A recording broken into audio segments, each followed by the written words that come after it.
for joining Jennifer Shelton Associates in our 2019 Webinar Wednesday series. We are coming to you live from downtown Washington, D.C.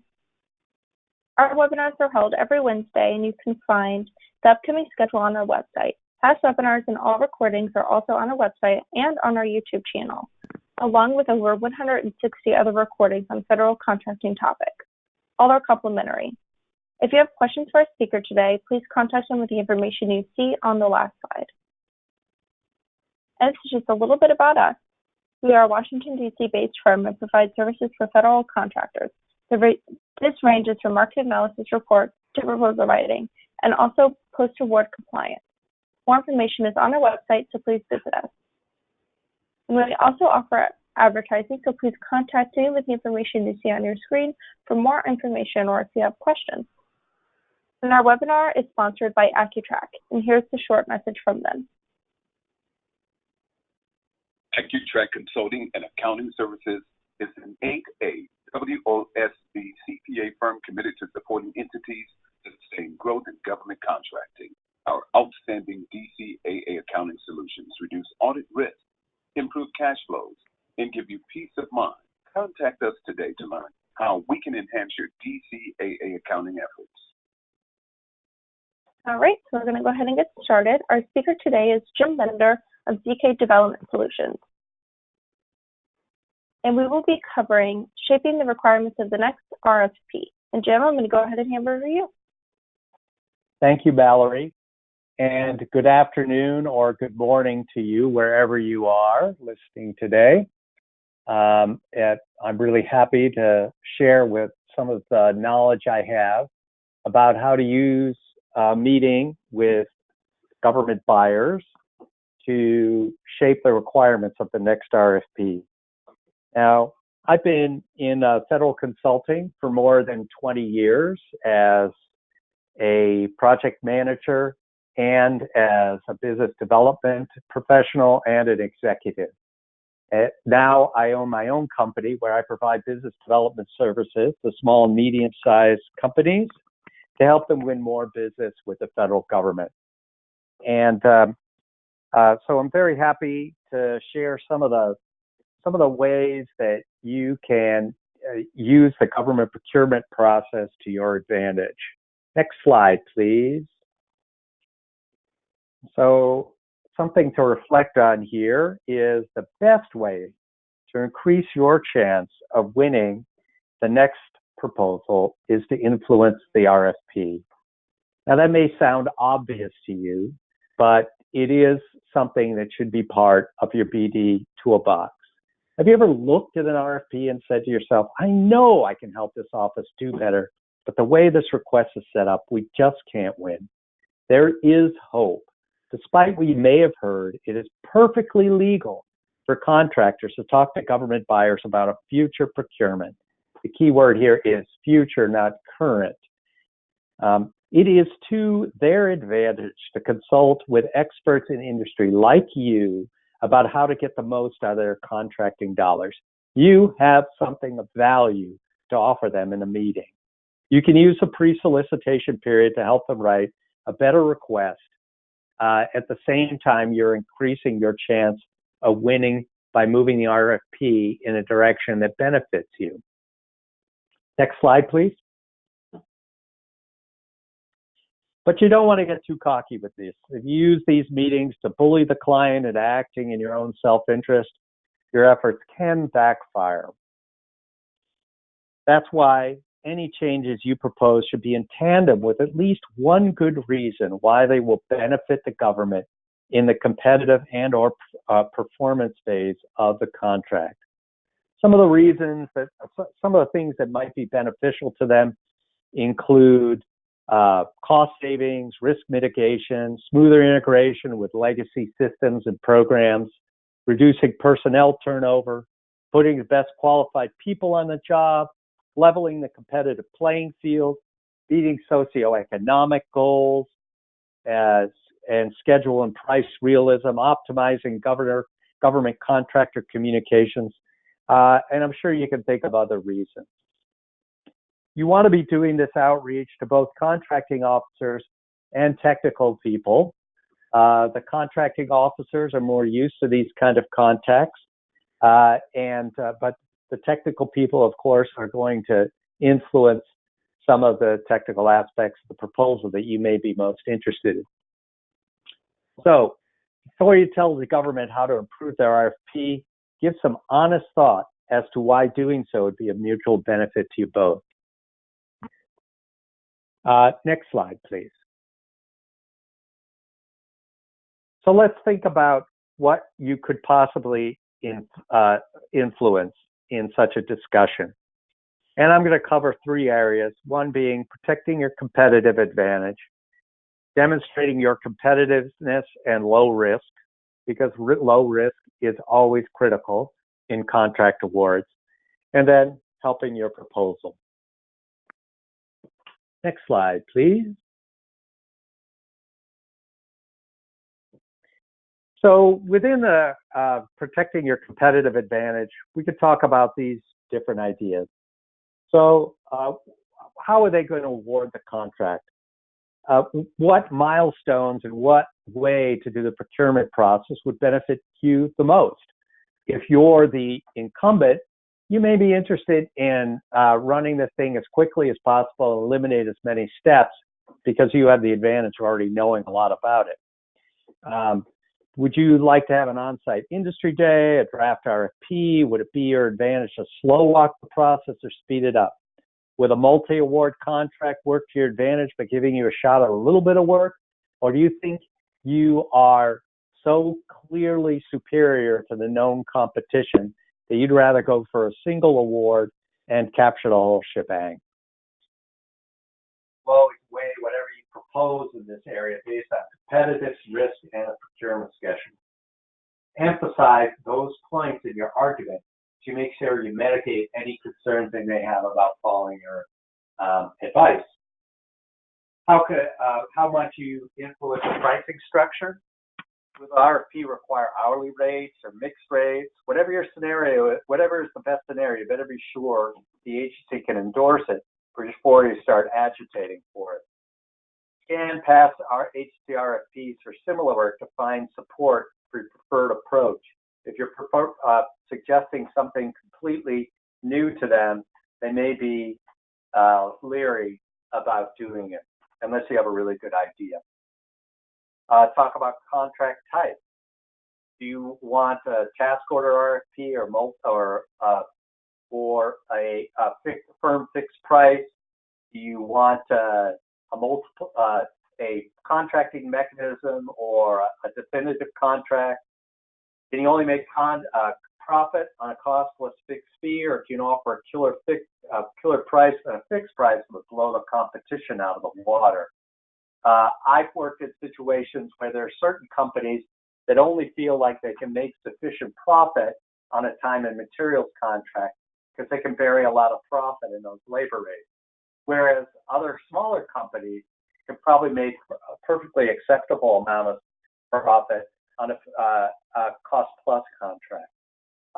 You need to think about what is best for your company in a competitive matrix, and then couch that in terms to the government about what is best for them to get the most work out of their contractors and act accordingly. Think about influencing the minimum qualifications. You want to make sure that whatever qualifications you have compared with your competition, you set up the RFP to benefit you the most. You really rise above here's where you can really rise above your competition if you're persuasive enough. Do you want to ask for a minimum number of years in the business, minimum wages, prevailing wages, some level of employee benefits, compliance with EEO and disability clauses, requirements for facilities and equipment that you have but others may not have, or the reverse of that? A lot of times procurements will come out. I've seen procurements in the past that come out that say you have to have a certain facility clearance before you even submit the proposal, which sounds a little bit anti-competitive to those who are just getting their security clearance for the first time. And of course, that's because somebody talked to the client and got them to stick it in there. So think about that. Do you have advanced certifications that may benefit you? and maybe benefits of the government, get them to write that in there so that your certified personnel stand above the others. And remember to give good reasons why they should be required in the RFP. Work location. What is the balance of off-site versus on-site work, and how would it favor you? Should the buyer require your off-site location be a certain distance from them so that they can get to you really fast? And by the same way, you could shut out contractors and have their offices further away. What about required resources and equipment at your off-site location? Do you have advantages that others don't? Let's go to the next slide, please. Now, let's talk about competitive and low risk.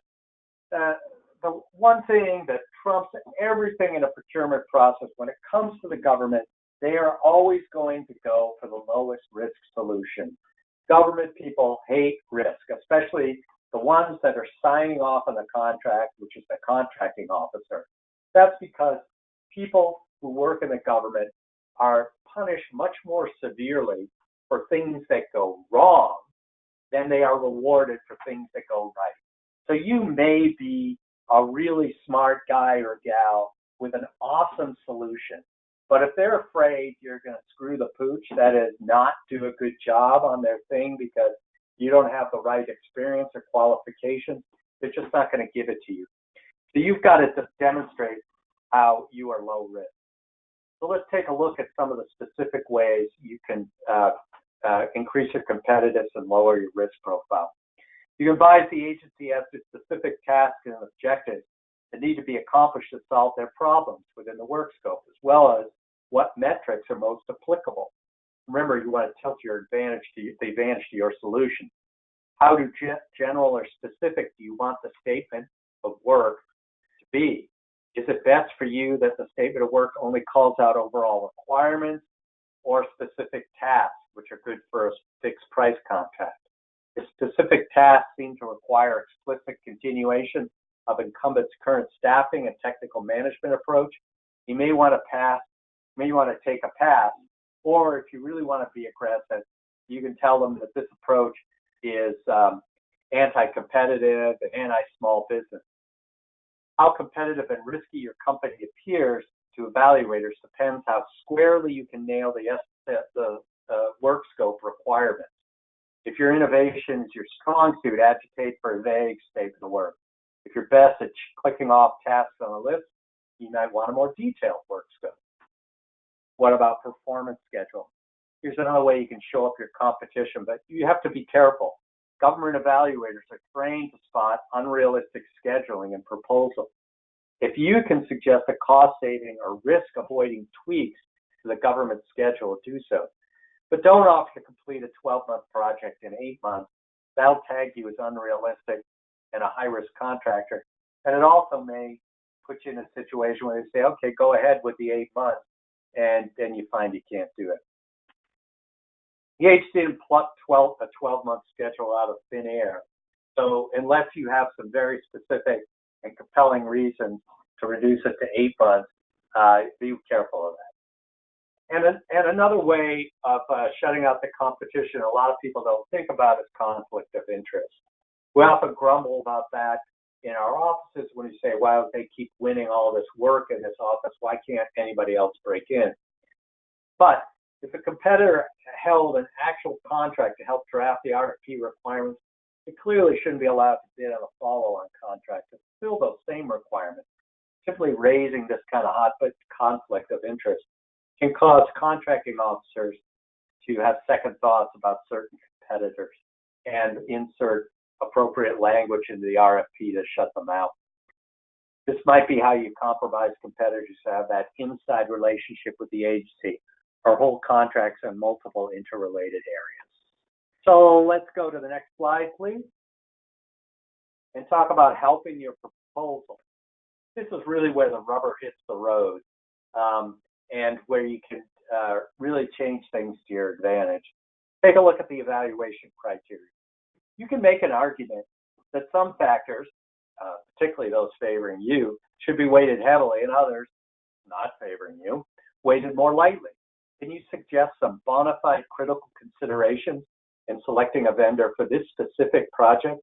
Can you make an honest case for RFP requirements that line up with your strengths, citing such things as risk factors, emerging technology, interoperability, transaction speed, and those sorts of things? Resume requirements. This relates to certifications, education, experiences, clearances, formats. Is it to your advantage to ramp up those requirements or ramp them down?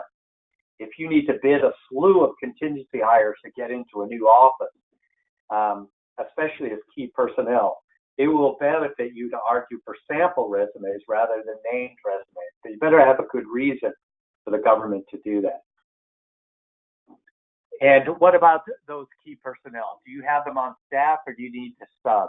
If you've got the people, remind your customer that their project is just too important and complex to be trusted to sample resumes and contingency hires. Lastly,